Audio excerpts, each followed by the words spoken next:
हाँ, लेकिन जो भी मुक्त संत हो, जैसे गुरु जी दिव्य चेतनानंद जी या योगानंद जी या बाबा भूतनाथ जी, कोई भी संत अगर वो नित्य मुक्त हैं तो फिर उनको फिर भी आके उनको इतनी कठिन तपस्या क्यों करनी पड़ती है। हर एक संत की अलग जर्नी है, हर एक संत की अलग जर्नी है। और तपस्या जब गुरुजन करते हैं तो तपस्या करके हम जैसे लोगों को सीख देने के लिए। मेरे पिताजी स्वामी दिव्य चेतनानंद, मैंने देखी उनकी तपस्या कैसी है। वो नित्य मुक्त थे या नहीं थे, ये शायद उनको बाद में पता चला होगा। माया का आवरण इतना स्ट्रांग होता है कि वो जल्दी बताते नहीं। आप लाड़ी माशय के जीवन को पढ़े हैं ऑटोबायोग्राफी ऑफ अ योगी में। लाड़ी माशय तो साक्षात महाअवतार बाबा जी के साथ थे पिछले जन्म में, लेकिन कितने वर्षों तक उन्हें एहसास नहीं था कि वो कौन है। फिर वो घटना घटती है कि रानीखेत में जा रहे हैं, ट्रांसफर हुआ है और महाअवतार बाबा जी ने उनको बुलाया रानीखेत में, हिमालय के उस गुफा में, और लाड़ी माशय जाते हैं और वहां पर उनका आसन बिछाया हुआ है और महाअवतार बाबा जी को देखते बोलते ये क्या है, कौन है, कहाँ कहाँ आ गया मैं। और महाअवतार बाबा जी बोलते हैं आप बैठिए यहाँ पर, ये आपका आसन है। लाड़ी माशय कहते हैं मेरा आसन है, मैं कब मिला आपको। बोले कई पिछले जन्मों में मिले थे। अच्छा पिछले जन्मों में मिला था, तो अब मैं इतना क्यों परेशान हो रहा हूं। लाड़ी माशे को 3 बेटियां थी, बच्चे थे, रेलवे में नौकरी थी, सबकी शादी करानी है, सब कुछ करना है काम उनको। महाअवतार बाबा जी तो सब जान रहे हैं उनके बारे में। महाअवतार बाबा जी ने बुलाया और मिडिल एज में ही तो मिले ना महाअवतार बाबा जी को, आप ऑटोबायोग्राफी पढ़ो तो। फिर वहां जब बैठे उस क्षण में, और फिर जब महाअवतार बाबा जी ने वो महल क्रिएट किया उस गुफा के अंदर, कि तुम्हारी ये इच्छा थी कि राजा का जीवन जिया जाए, एक बार देखा जाए राजा कैसा है होता है, तो उस इच्छा की वजह से वो ही प्रकृति को एक रीजन मिल गया कि तुम्हें फिर से जन्म दिया जाए और तुम क्रिया योग ये संसार को दोगे। क्रिया योग गृहस्थ लोग भी प्रैक्टिस कर सकते हैं, ये मैसेज तुमको देना है। इसीलिए वो एक तुम्हारी इच्छा को प्रकृति ने यूज किया, भगवान ने यूज किया और तुम्हें वापस से जन्म दिया। लेकिन मैं अब तुम्हारा वो जो जो इल्यूजन है वो मैं हटा देता हूं, और फिर वो जो तुम्हारी इच्छा है राजभोग की वो भी मैं पूरा कर देता हूं। और महाअवतार बाबा जी ने वो पूरा सीन क्रिएट किया। आप लोग ने ऑटोबायोग्राफी जिसने पढ़ी है वो जानते हैं ये कथा। तो 35-40 तक तो लाड़ी मास्टर जी को भी नहीं पता कि वो कौन है, क्योंकि प्रकृति को काम लेना है, भगवान को काम लेना है, उनके थ्रू गृहस्थों को ज्ञान देना है। गृहस्थ कई बार ये सोचते हैं कि जीमा I have visited the cave, yes, Dwarahat में। गृहस्थ कई बार ये सोचते हैं कि ये जो आए हैं ना भगवान, ये जो भक्त लोग, ये कुछ अलग ही हैं, ये अलग कैटेगरी, हम वैसे नहीं है। नहीं, इनके थ्रू लेसन देते हैं भगवान। मेरे पिताजी 5 बच्चे, स्वामी देवी चेतनानंद जिनकी बात हो रही है, 5 बच्चे, वही इंडिया की वही तकलीफें, फाइनेंशियल प्रॉब्लम्स, बिजनेस की प्रॉब्लम्स, सब, everything is as it is. But जब वो अपने और गुरु की खोज, न जाने कितने गुरुओं के पास गए होंगे। बचपन से हम, हमारे घर में ना केवल गुरुओं की तस्वीर आती थी, ये तस्वीर वो तस्वीर, अलग अलग तस्वीर आती रहती थी। हर एक गुरु से कुछ सीख करके आते और हमको ले जाते, दिखाते, फिर छोड़ देते। आई वॉज ग्रोइंग, मैं तो छोटी थी, तो मैं ग्रो ग्रो होते देख रही हूँ, इतने गुरुओं की तस्वीर बदल रही है, इतने सारी टीचिंग सारी, कुछ उनको मतलब फेक मिलते तो आकर के घर में बोलते ये तो फेक थे पूरे, बताते वो भी कैसा उन्होंने फेक किया, क्या उन्होंने मिरेकल करके भी क्या फेक किया। अरे जिसने बाबा भूतनाथ जी को देखा है, बाबा भूतनाथ जी से बढ़कर के कोई चमत्कारी होगा नहीं। तो बाकी के लिए ये गुरु लोग जब कुछ करते हैं ना छोटे मोटे, तो हमको लगता है क्या कर रहे हैं। बाबा भूतनाथ जी की जीवनी की पूरी वीडियो बनाई मैंने, कि जिनको जानना है बाबा भूतनाथ जी कौन है, सुनेंगे तो आप समझेंगे क्या थे बाबा भूतनाथ जी। तो पिताजी आते घर में, तो हम देख रहे हैं, इतने गुरुओं को देखा, इतने, उन्हीं से तो मैंने ऑटोबायोग्राफी ऑफ योगी सीखी, पढ़ी। पहली बार हमारे घर में उन्होंने ही लाया, एसआरएफ के लेसन ज्वाइन करवाए when I was 9th-10th grade में। और जब उनको उनके गुरु मिले परमहंस निखिलेश्वरानंद, उस समय मैं 10th ग्रेड में थी, उस समय उनके अंदर जो जुनून आया, जो शायद वो ढूंढ रहे थे इतने सालों से, कि एक गृहस्थ गुरु जो गृहस्थ की प्रॉब्लम्स जानेंगे और उसमें से गाइडेंस देंगे। एक गृहस्थ जब जाकर के किसी साधु सन्यासी को गुरु मानता है, साधु सन्यासी बार बार बोलेगा, अरे संसार छोड़ना है, संसार छोड़ना है, संसार छोड़ना है, निष्काम होना है, निष्काम होना है, परिवार से क्या लेना देना, ये सन्यासी गुरु बोलते हैं। लेकिन जो गृहस्थी में है वो अपना गृहस्थी नहीं छोड़ सकता। बच्चे छोटे छोटे, 5 छोटे छोटे बच्चे हैं। बाबा भूतनाथ जी ने मेरे पिताजी को बहुत पावर्स आने लगी थी तांत्रिक साधनाओं की वजह से। जब वो अपने गुरुदेव से मिले ना, उसके बाद साधना में पूरी तरह से लग गए थे। और मैंने देखा है रात भर बैठते थे।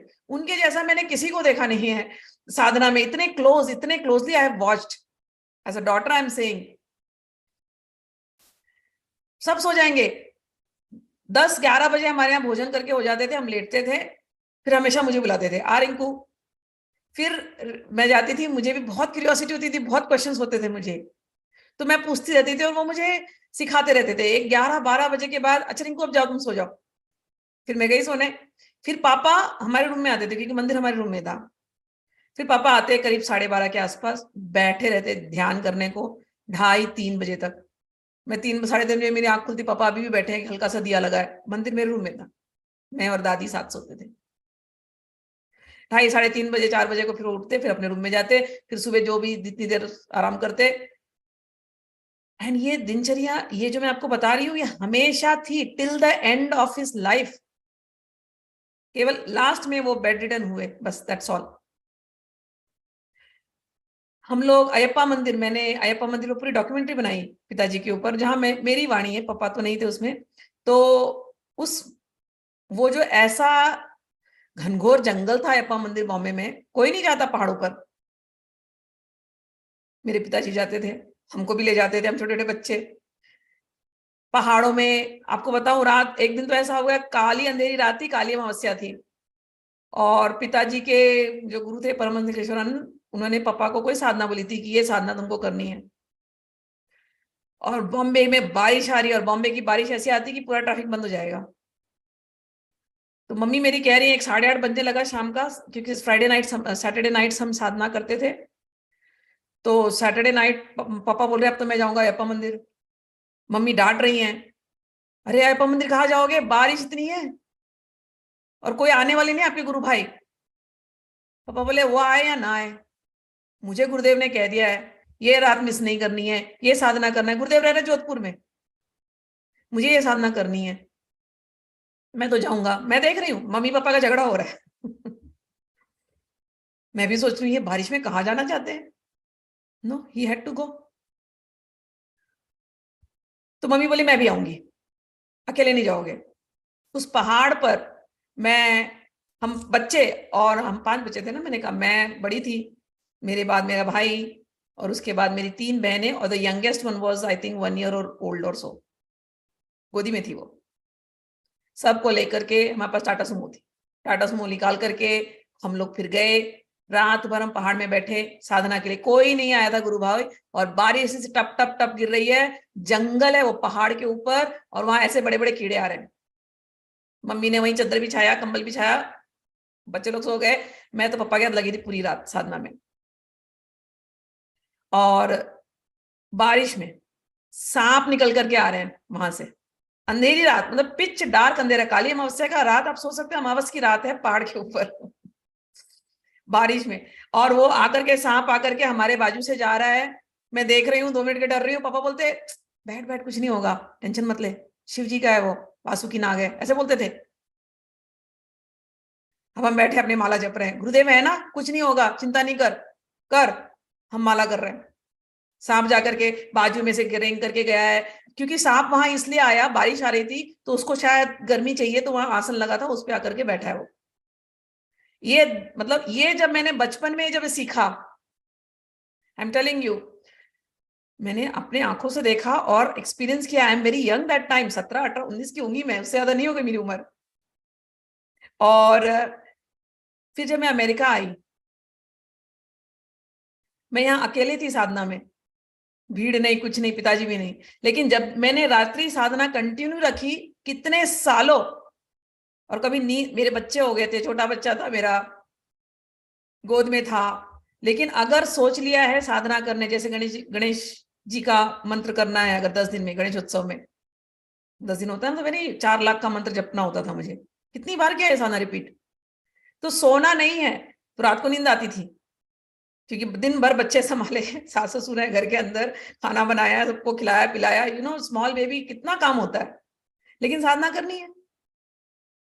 तो हमेशा मैं केवल पापा को याद करती थी बस, कि अगर मेरे पिताजी कर सकते हैं तो मैं भी कर सकती हूँ। वो याद, उनको देखा अपने आंखों से, कोई रीजन नहीं था कि वो गृहस्थ हैं, 5 बच्चे हैं, बिजनेस ठीक नहीं चल रहा है, कोई रीजन नहीं था, नींद हराम थी। जैसा उन्होंने साधना किया, वो एक इंस्पिरेशन लेकर के मैं यहाँ अमेरिका में साधना करती, रात रात भर, फ्राइडे नाइट्स किया है, कितने साल। यहाँ पर एक रामकृष्ण परमहंस की का मंदिर है, प्रभु को कैनियन कहते हैं उस जगह को, मोनास्ट्री। वो ऐसे ही सुनसान जगह है, बहुत ही सुनसान, मतलब वहां कोई जाए ही नहीं, खाली संडे के दिन खुलता है, पूरा जंगल। वहां जाकर के मैंने कई साल साधना की। मेरे हस्बैंड को बोलती, मुझे छोड़ देना, तुम लोग ऑफिस निकल रहे हो, बच्चे लोग स्कूल जा रहे हैं, मॉर्निंग का टाइम, मैं घर पे नहीं रहूंगी, मुझे वहां रामकृष्ण परमहंस आश्रम छोड़ देना, शाम को बच्चों को पिकअप करना, मुझे पिकअप कर लेना। तो सुबह 8 बजे से 4 बजे तक उसी जंगल में रहना है मुझे, जंगल की साधना। अब आदत लगी थी जंगल की, पिताजी की वजह से। हुआ ऐसा कि एक बार इतना ध्यान लग गया, इतना ध्यान लग गया स्ट्रांगली, कि मुझे पता नहीं, जिस समय निकल जाता है ना, जब आपका ध्यान लगता है तो ना सुध बुध नहीं रहता, यू डोंट रियलाइज कितने घंटे ध्यान लग गया समाधि में जब आप रहते हो। तो एक नाग आकर के बैठा है बाजू में। जब आंख खुली, और जब आप लंबे समय देर तक साधना करते हो ना, तो आपकी बॉडी सुन्न हो जाती है, जो आउट समाधि में बॉडी का आपको एहसास नहीं होता, और जब आप खुलती है तो धीरे धीरे धीरे पूरे बॉडी में चेतना आती है, धीरे धीरे धीरे धीरे धीरे। मैं देख रही हूँ आंखों से, सांप है। लेकिन एवरी सेल नम हुआ होता है, तो ना फियर होता है, अंडरस्टैंडिंग हो रही है कि है, लेकिन ना कोई फियर, ना कुछ, ना बॉडी हिलती है, आंख से दिख रहा है। थोड़ी देर के बाद जब और चेतना आने लगी सब जगह से, तब फिर ब्रेन ने बोला सांप है। फिर याद आ गया, फिर पुरानी मेमोरी, अरे क्या डरना, वासुकी नाग है, अनंत नाग है। पिताजी के साथ बैठे थे, रात को आया, ये तो दिन के समय पे आया, क्या करेगा, इसको पानी लगी होगी, प्यास लगी होगी। होश में आई मैं जब पूरी तरह से, जब बॉडी नॉर्मल हुई, विच टेक सम टाइम, जब नॉर्मल हुई, बाजू में बॉटल था, बॉटल लिया, पत्ते में पानी उसको दिया, उस नाग ने पानी पिया, नाग देवता चले गए। तो जो तुमने प्रश्न किया, इतनी सारी कहानियां मैंने बताई कि ये लोग इतनी तपस्या क्यों करते हैं। अरे हम जैसे लोगों को इंस्पायर करने के लिए, हम जैसे लोगों को निर्भय बनाने के लिए, हम जैसे लोगों को बताने के लिए, हर हाल में, there is no reason why you can not do तपस्या।